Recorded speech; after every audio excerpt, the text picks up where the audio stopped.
When the Tudor Black Bay Pro first burst onto the scene during Watches and Wonders 3 years ago, it caused quite the gasp within the industry.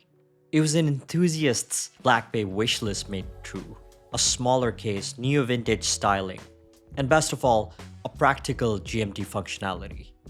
It offered a compelling alternative to the Black Bay 58, and the kicker, it didn't cost that much more. When it was first released, it was touted by many reviewers as one of the best watches under $5,000, especially as a sports watch. 3 years since its release, it still remains as one of my favorite sports watches under $5,000. Here are 3 reasons why.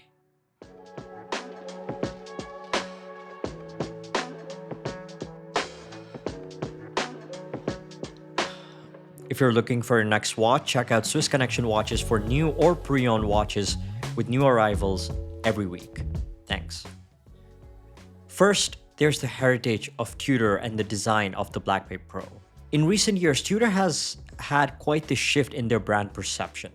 They've moved away from being considered a Rolex alternative or a cheaper Rolex alternative to a brand that has solidified itself as one of the benchmarks for vintage-inspired sports watches and the best value proposition in the industry today, offering high build quality, bulletproof in-house movements, and timeless designs. Naysayers will claim that Tudor is inferior. However, that has proven to be one of the brand's biggest assets. The fact that it is a sister brand to Rolex, with Tudor becoming ground zero for product testing on both the design and technical front. They're allowed to be experimental with more vintage flair and listen to the feedback from enthusiasts and collectors. Something that even if Rolex wants to do, it's not able to, without compromising the entire brand strategy. The Black Bay Pro was Tudor's reply to their fans who had been asking for a smaller GMT. Instead of just downsizing the Black Bay GMT, which they eventually did, they offered a fresh perspective.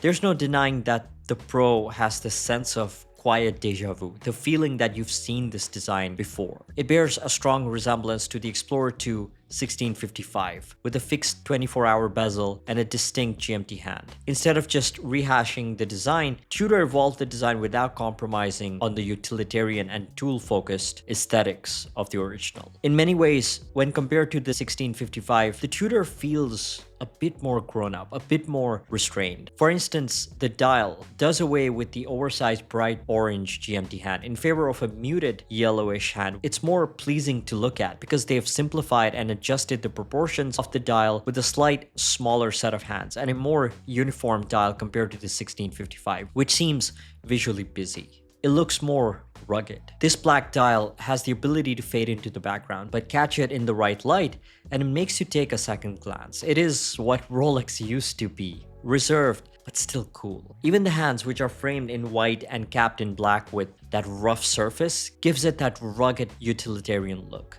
With the word Pro being thrown around like hot potato these days, looking at you, Apple and Google, it's no surprise that there was some skepticism as to what made the Black Bay Pro a Pro when it was released. So Tudor made a suite of improvements to make the Pro a Pro. Firstly, if you have the bracelet version, there's the addition of the new T-Fit micro adjustment clasp, which allows you to size the watch perfectly to your wrist without needing any tools, making it ideal for days where your wrist can't decide what its size it wants to be. This version may have a fabric strap, but Tudor has gone the extra mile to ensure that the strap is both durable and comfortable to wear. It is one of the few companies that employs a jacquard weave on the fabric strap, ensuring high thread count and dense weave that ensures the strap's long-term durability. The dial does away with the metal-rimmed markers and substitutes it with ceramic markers that are infused with luminous paint, which is almost unheard of in this price range. The next closest thing to this would be a Rolex, which is nearly double the price of the Tudor, not to mention the wait lists. Because of the ceramic markers, it has a slightly yellowish hue to it.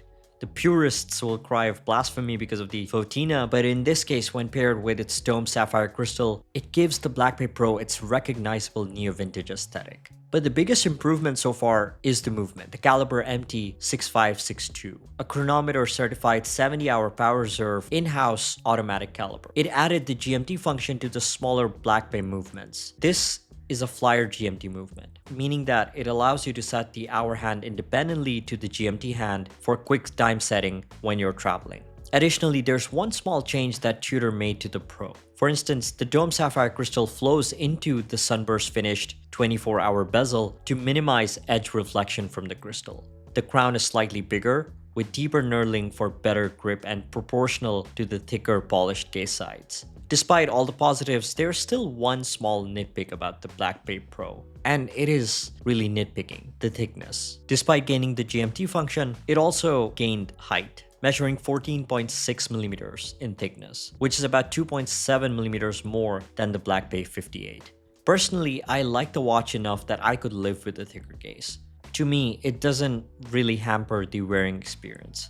And finally, there's the value proposition. The Black Bay Pro is truly an amalgamation of many small changes and improvements that make it a completely distinct watch when compared to the Black Bay 58. With all the improvements that Tudor made to the Black Bay to make it Pro, it wouldn't be at all surprising if Tudor had priced the Pro a few thousands more than the Black Bay 58, especially with that added GMT functionality. But instead, it only costs about $200 more than the 58. And that's where the Pro becomes a compelling choice. And honestly, I don't think you would be able to find a vintage-inspired GMT watch with a bulletproof movement all packaged in a sub $5,000 range. While finding affordable flyer GMTs isn't impossible nowadays, there's not a lot of competition when it comes to an overall package such as this. All things considered, the Tudor Black Bay Pro is quite the achievement. It packs a technical punch, looks spectacular, has exceptional fit and finish, is a true GMT, and has a strong brand heritage, all for not a lot of money. That's why it's still one of the best watches under $5,000. What do you think of this watch? Let me know in the comments, and I'll see you in the next one.